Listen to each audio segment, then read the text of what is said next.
Hello everyone, welcome to MASA Military. On May 20th, Prigozhin, the boss of the Wagner Group, stated that his forces had taken control of the entire Bakhmut. After announcing that he had won Bakhmut, Prigozhin seemed to have become more confident. In an interview with a prominent pro-Kremlin blogger, Prigozhin made a startling assessment of the war in Ukraine. In an interview that lasted for more than an hour. In the interview, Prigozhin called his army the strongest in the world, surpassing the Russian army. He also admitted that Putin had completely missed his goals and instead militarized Ukraine. On May 25th, Prigozhin said his fighters had begun the planned evacuation from the eastern Ukrainian city of Bakhmut and expected to complete the retreat next week and hand over their positions to their regular Russian forces. Ukrainian Defense Ministry officials confirmed this. According to Prigozhin's estimates, his Wagner Group lost about 20,000 soldiers, about half of whom were his mercenaries, during the months-long fighting for the Bakhmut. Half were convicts recruited from prisons. Still, the victory was seen as symbolic, rather than strategic.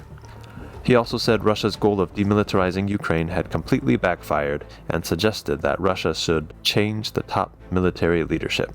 At the beginning of special military operations, Ukraine, had maybe 500 tanks.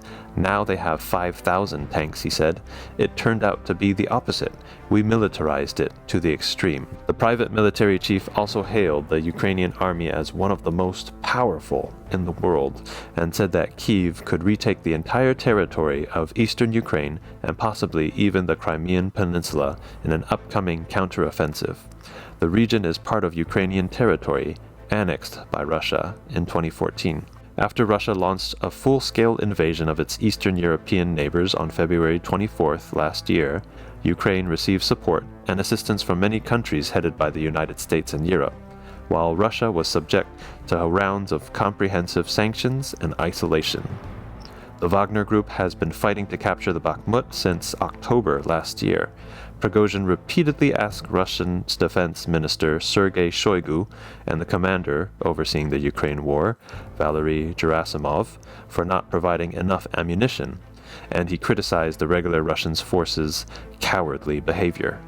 Later in the interview, he singled out Shoigu and other Russian elites, accusing them of living a carefree life and getting fat in order to protect their children from the war while others suffered. This split could lead to a revolution like in 1917, Prigozhin said in a video interview posted on Telegram. Russian state media was ordered not to report on Prigozhin and Wagner's mercenaries because of Prigozhin's fierce criticism of the Ministry of Defense. Some Russian media claim to have received a notice from the Russian Ministry of Defense to prohibit any Russian official media from reporting on the Wagner mercenary and its leader Yevgeny Prigozhin. Otherwise, it will be thought of as discrediting the Russian army and will bear criminal responsibility. Prigozhin's public dissatisfaction with the Kremlin has sparked a violent reaction in Russia, and even Igor Girkin, who has been critical of the Russian Ministry of Defense and the Kremlin, thinks Prigozhin's remarks are extremely serious. It is claimed that the emergence of Prigozhin and his Wagner mercenaries in the Russo-Ukrainian war will accelerate Russia into an era of turmoil. Prigozhin claims that Wagner lost 20,000 people in Bakhmut, Ukraine, and his supporters believe that Wagner's mercenaries have been destroyed in Bakhmut, while Girkin believes that, even according to Prigozhin's announcement. According to the data, Wagner's mercenaries also lost more than 40,000 people. In other words, Wagner is likely to no longer have any influential actions in special military operations. In view of the serious confrontation between Wagner's mercenaries and the Russian Ministry of Defense, I'm afraid that it will be difficult for Wagner to continue to replenish soldiers, weapons, and ammunition. That is to say, in the foreseeable future, Wagner will not recover. For the Russian Ministry of Defense, the existence of Wagner itself is a shame for the Russian army. In September and October 2022, the Kharkov counterattack and the Battle of Kherson caused serious losses to the regular Russian army and had to be partially mobilized.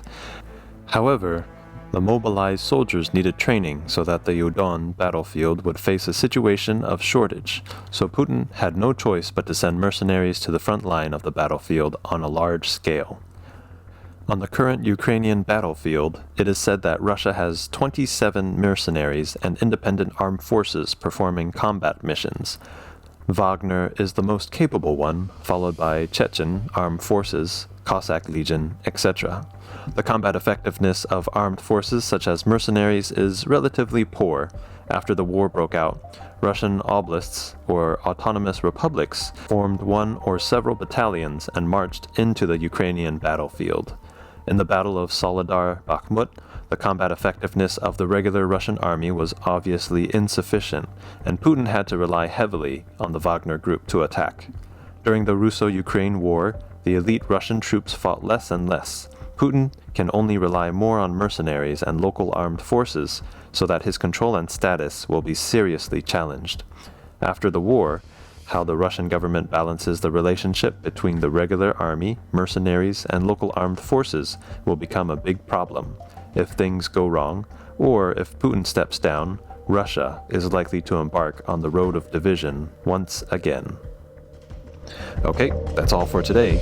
Don't forget to like, subscribe, and support MASA Military. See you next time.